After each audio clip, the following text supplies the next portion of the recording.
ستقام اليوم مباراة في الدوري الأسباني. آه، يا ريت تدعموني بلايك و... واشتركوا في القناة واضغطوا على زر الجرس عشان كل جديد يوصلكم. تابعوا الفيديو.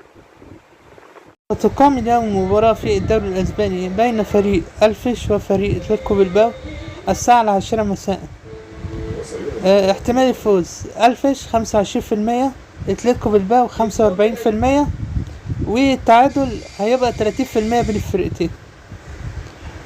هنا دي مباراة اللي اتلعبت قبل كده بين الفرقتين، النتائج السابقة بين الفرقتين في الدوري الأسباني الأعوام السابقة.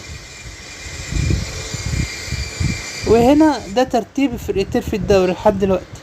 اتلتيكو بالباو في المركز الرابع ب10 نقاط، وألفيش في المركز 14 ب6 نقاط. وده جدول ترتيب الدوري الأسباني قبل بداية الأسبوع السادس. 눈 뜨면 눈부신 아침 햇살과 모닝콜로 너와 시작한